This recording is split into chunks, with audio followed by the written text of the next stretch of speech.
आज मैं आपको इलेक्ट्रिसिटी के सारे फॉर्मूले समझाऊंगी। जो पहला फॉर्मूला है वो है I is equals to Q upon T, where I is the flow of electrons, Q is the charge on all electrons,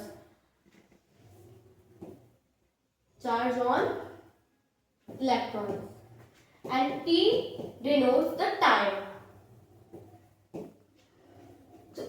इस तरह के जो फॉर्मूले होते हैं वो हमें काम आएंगे। जैसे हमें क्वेश्चन दे रखा है कि आपको इतने गुलाम दे रखी है और टाइम इतना दे रखा है, तो आपको करंट निकालना है कितना सर्किट में फ्लो हो रहा है, तो उसमें हम इस फॉर्मूले में पुट करके वैल्यूज निकाल सकते हैं। जो सेकंड फॉर्मूला है वो है Q is equals to N into E, where Q is the charge, electric charge,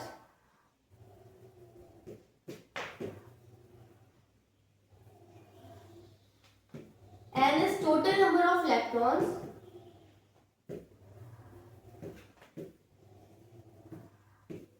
and E is one electron, charge on one electron.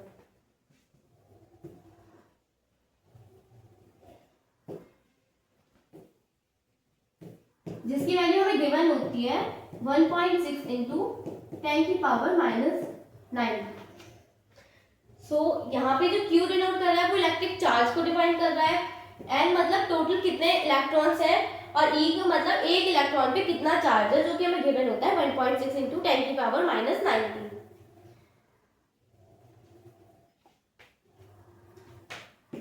हमारा थर्ड फॉर्मूला होता है V is equals to W upon T, where V is the potential difference and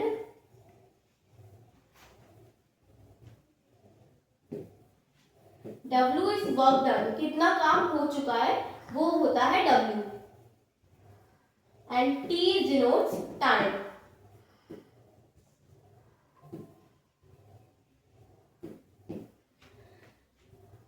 then हमारा जो fourth formula होता है वो आता है ओम्स लॉ, जो कि बहुत इंपॉर्टेंट टॉपिक है।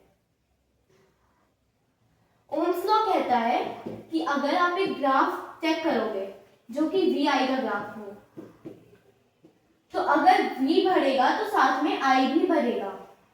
तो इससे हमें क्या मिलता है कि जो v है वो डायरेक्टली प्रोपोर्शनल है i के, तो प्रोपोर्शनल का सिंबल हटा के हम r लगा देंगे।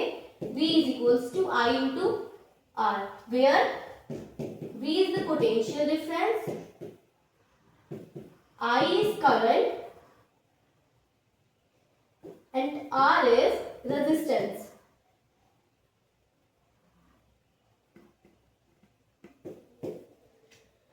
और इस फॉर्मूले से हमें दो फॉर्मूले और डिराइव हो जाते हैं, जो कि है R is equals to V upon I, and I is equals to V upon R. So Ohm's का बहुत इंपॉर्टेंट टॉपिक है, जो हमें देता है कि अगर साथ में अगर V बढ़ रहा है तो साथ में I भी बढ़ेगा, which gives us a constant line. Fifth चीज हमारी आती है रेजिस्टेंस। जो रेजिस्टर्स होते हैं वो दो तरीके से कनेक्ट हो सकते हैं, एक तो सीरीज और एक पैरेलल। तो सबसे पहले हम सीरीज पढ़ेंगे। सीरीज में हम रेजिस्टर को कुछ इस तरह से कनेक्ट करते हैं।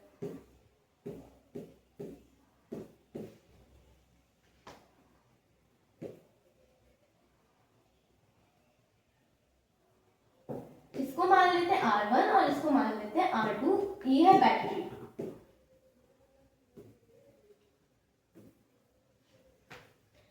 तो ये हमें क्या देता है कि R is equals to R1 plus R2।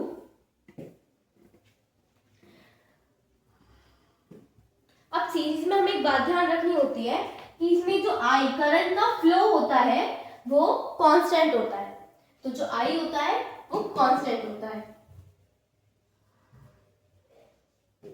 लेकिन V जो होता है वो डिफरेंट होता है, क्योंकि जब पोटेंशियल डिफरेंस जाएगा तो वो पहले यहाँ रुकेगा फिर वो यहाँ रुकेगा, लेकिन करंट की फ्लो तो सेम जगह से ही हो रही है, एक स्ट्रेट पाथ पे। तो हमें मिलता है V is equals to V1 plus V2 plus V3। और ये हमें पता है R is equals to V upon I। तो हम इन पूरी स्टेटमेंट्स में I का मल्टीप्लाई कर देंगे 1 अपॉन I का। तो V upon I, V1 upon I तो कांस्टेंट हम कर सकते हैं multiply, plus V2 upon I plus V3 upon I।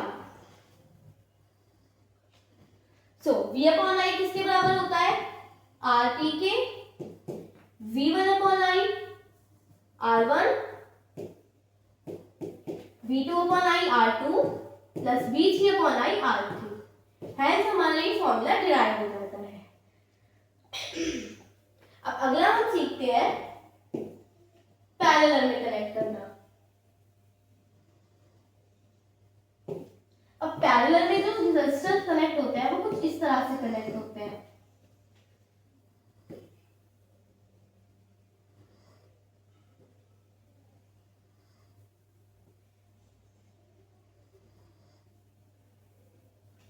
ये R1, ये R2 और ये R3 और ये बैटरी।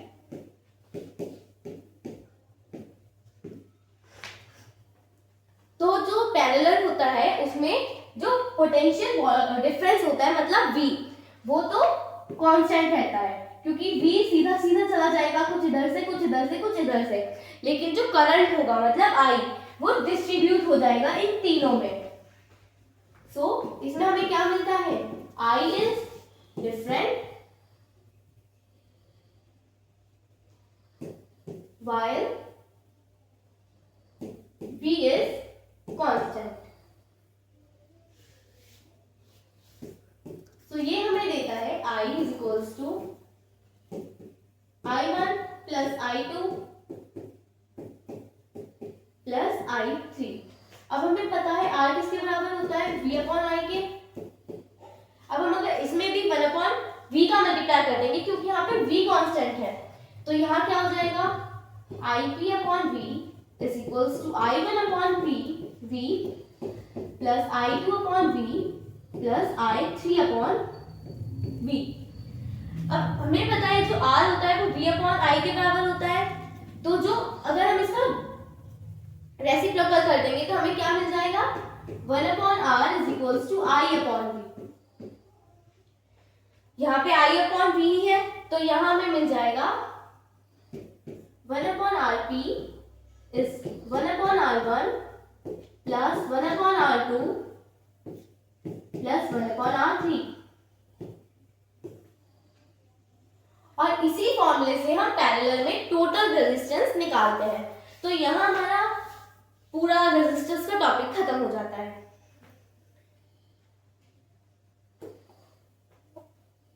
अब हम सीखेंगे रेजिस्टिविटी के बारे में।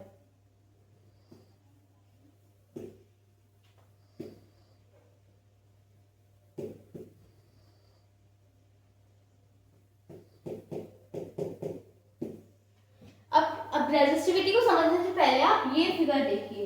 ये एक वायर है जिसमें ये है लेंथ, ये जो है पाई आर स्क्वायर, ये है एरिया ऑफ क्रॉस सेक्शन।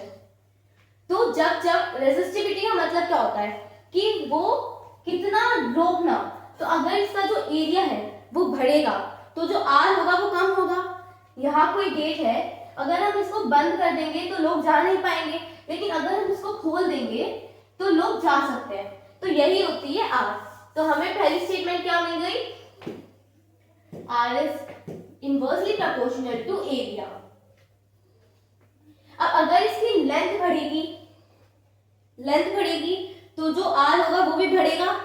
तो यहाँ हमें क्या मिल जाएगा? R is directly proportional to length. तो इन दोनों स्टेटमेंट से हमें क्या मिल जाएगा? R is directly और inversely proportional to length upon area। अब इस सिंबल को हटाने के लिए हम प्रोपोर्शनल के सिंबल को हटाने के लिए हमें कांस्टेंट वैल्यू लगाएंगे जो कि होती है रो। रो को हम रेजिस्टिविटी भी बोलते हैं। तो ये हमारा इसका रेजिस्टिविटी का फॉर्मूला भी डिराइव हो चुका है जो कि होता है R is equals to rho into length upon area of cross section. Now अगर हमें रो के बारे में पता करना है तो ये क्या हो जाएगा, आर ए